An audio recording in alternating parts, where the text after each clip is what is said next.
I remember going to a wedding 10 years ago, and it was one of my parents' best friends. And it was the father of the bride, somebody who I've grown up with my entire life. And he was just about to give his speech and he collapsed. And he was probably 52 at this stage. So, he's not a child, not an adolescent.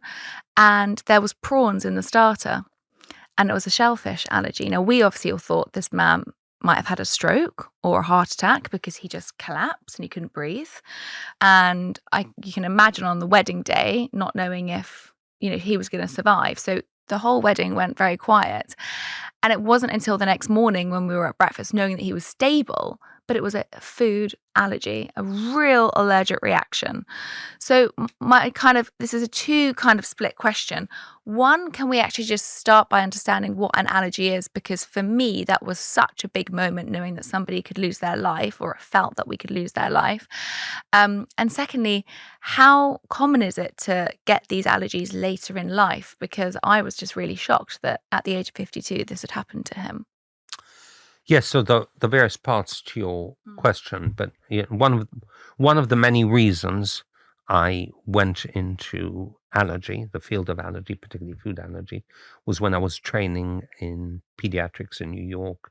I had a 16-year-old with known peanut allergy who'd eaten a tiny amount, collapsed. By the time he came into the accident emergency, he had great difficulty breathing. He had already low blood pressure, and it was too late to do anything for him. And this sort of cataclysmic event, and what is cataclysmic about a severe food allergy is that you're talking about a person who's healthy in front of you talking, and they go from 1 minute to the other, from health to a very, very serious condition, potentially resulting in death.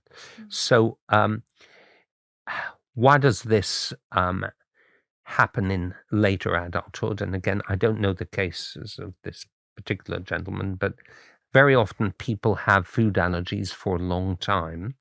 It's actually developed early in childhood. They only get mild symptoms. They keep eating the food. They don't carry self-injectable adrenal devices like EpiPen, and suddenly this occurs. But there are cases of de novo or new food allergies developing later in life, and there certainly are cases of it.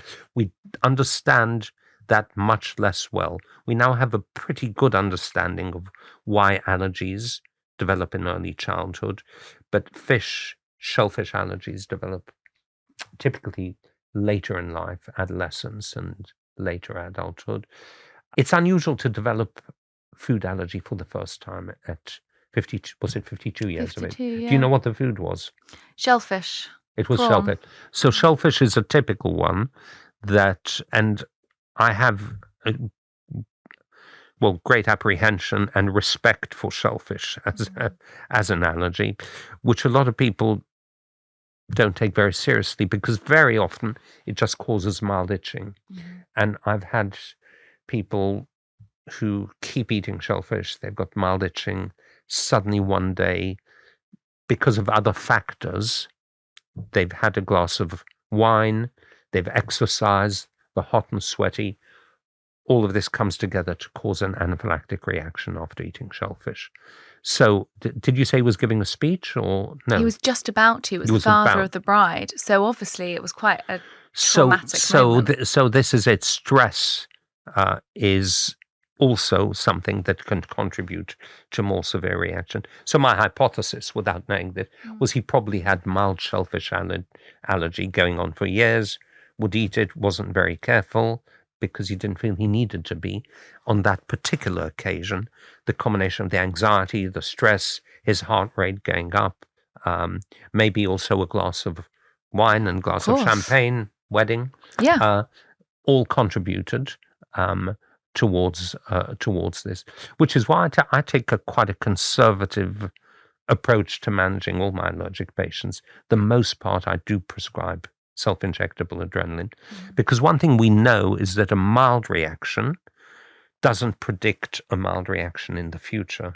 And more than half of people who end up with anaphylaxis have always had minor reactions beforehand.